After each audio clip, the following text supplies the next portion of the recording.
Assalamualaikum warahmatullahi wabarakatuh. Perkenalkan, nama saya Indra Siregar. Alhamdulillah,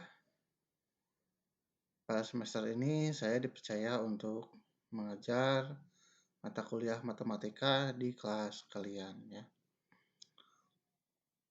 Eh, Sebelum kita masuk ke aturan perkuliahan, ada beberapa hal yang ingin saya sampaikan terkait matematika ya.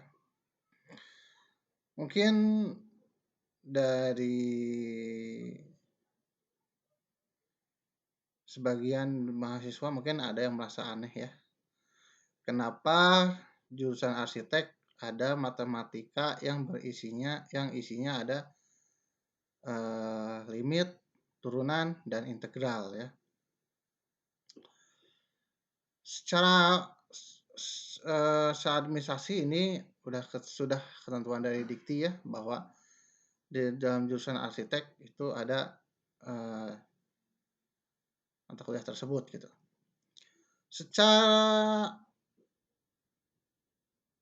fisik ya, secara sepintas mungkin akan muncul bayangan, oh kok kenapa ada mata kuliah yang nanti kelak tidak akan digunakan gitu ya di kehidupan arsitek gitu kan. Di kehidupan arsitek saya tahu jarang ada ceritanya kalian mengukur limit, mengukur integral, menghitung integral, atau melakukan turunan. Kalian hanya fokus mendesain, menggambar. Nah, perlu kalian ketahui bahwa sesungguhnya matematika itu mempunyai fungsi lain selain belajar matematika ya. Dan bahkan fungsi utama. Matematika memiliki fungsi yaitu melatih berpikir dalam menyelesaikan masalah ya. Jadi sekali lagi melatih berpikir dalam menyelesaikan masalah. Begini.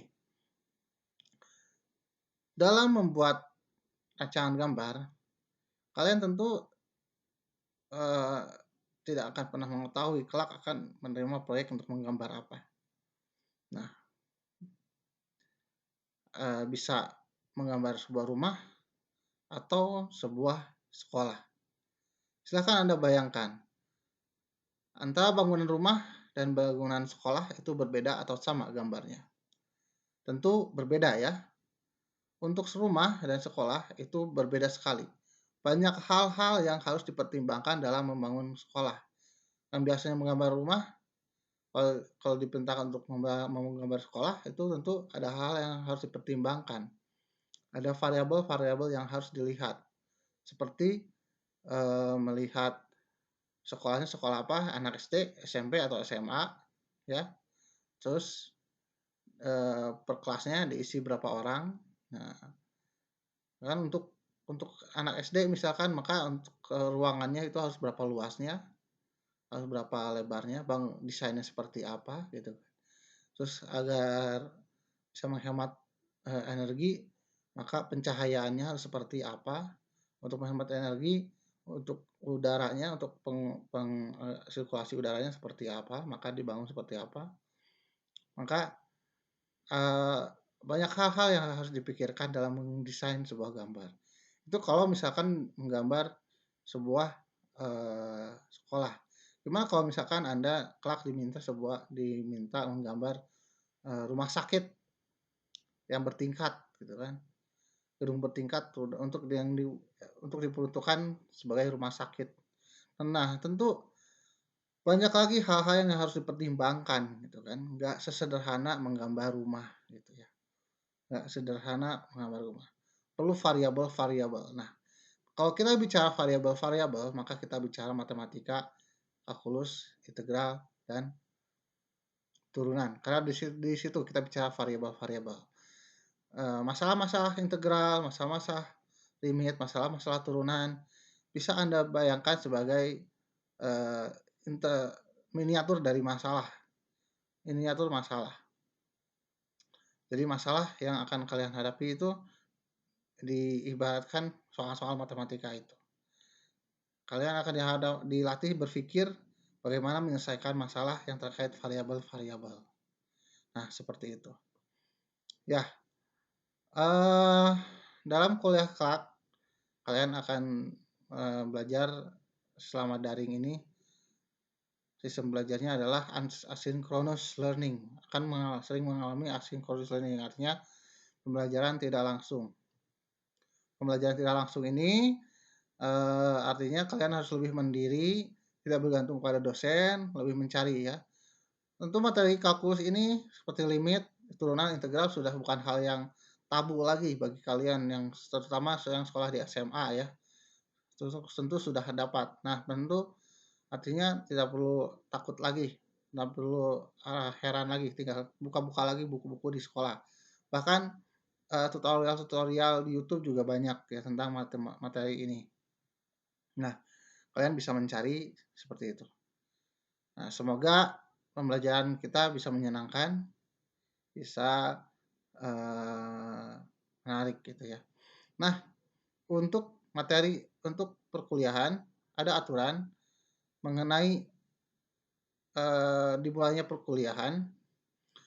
perkuliahan diharapkan mahasiswa hadir sejak awal ya, sejak awal. Walaupun aktivitasnya hanya obrolan saja ya dengan saya, karena untuk penjelasan akan saya utarakan melalui YouTube seperti ini.